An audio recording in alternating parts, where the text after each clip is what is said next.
ഇന്ന് ചെമ്പരത്തി താളിയുമായിട്ടാണ് ഞാൻ വന്നിരിക്കുന്നത്. ഈ താളി എങ്ങനെ ഉണ്ടാക്കിയതെന്ന് നമുക്ക് നോക്കിയാലോ.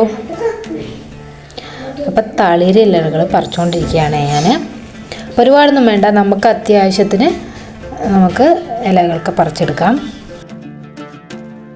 ഇപ്പം ചെമ്പരത്തിപ്പൂവിൻ്റെ മൊട്ട്, ഇല ഇതൊക്കെ ഇട്ട് കൊടുക്കാം കേട്ടോ.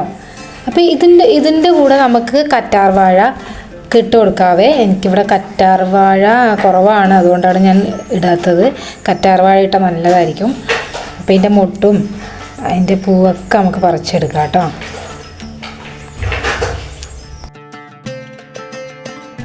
അങ്ങനെ നമ്മളെ ഇലകളും പൂവൊക്കെ കിട്ടിയിട്ടുണ്ട്. അപ്പോൾ തുളസിയും കൂടി പറിച്ചിട്ടുണ്ട് കേട്ടോ ഇടാനായിട്ട്. അപ്പം അങ്ങനെ വീട്ടിലെത്തി. അങ്ങനെ നമുക്കിതൊക്കെ ഒന്ന് മിക്സിയിൽ അടിച്ചെടുക്കാവേ.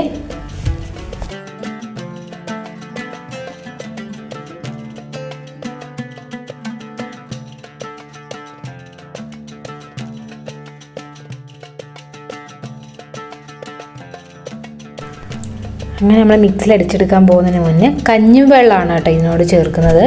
ഈ സമയത്ത് നമുക്ക് കറ്റാർ വാഴയും കൂടി ഇതിലിട്ട് കൊടുക്കാം, എന്നിട്ട് ഒന്നിച്ച് അടിച്ചെടുക്കാം കേട്ടോ. അപ്പോൾ ഞാനിതിൽ കറ്റാർ വാഴ ഇട്ടിട്ടില്ല, നിങ്ങൾക്ക് ഇടാം ഉണ്ടെങ്കിൽ. അപ്പോൾ ഇതേപോലെ കിട്ടിയിട്ടുണ്ട്. നല്ല നല്ല ജെല്ല് മോഡലായിട്ട് തന്നെ കിട്ടിയിട്ടുണ്ട്. നമുക്കിത് തലവെട്ടിലാക്കി തേച്ച് കൊടുത്ത ശേഷം കുറച്ച് നേരം വെയിറ്റ് ചെയ്യുക കേട്ടോ. നീരിറക്കം ഉള്ള ആൾക്കാരാണെങ്കിൽ ഇങ്ങനെ കുറച്ച് നേരം വെയിറ്റ് ചെയ്യാതെ ഇരിക്കുക, വേഗം തന്നെ കഴുകി കളയാം കേട്ടോ, അല്ലെങ്കിൽ ബുദ്ധിമുട്ടാവും. അപ്പോൾ നിങ്ങൾ ഇതുപോലെ ഒന്ന് ട്രൈ ചെയ്ത് നോക്കുക.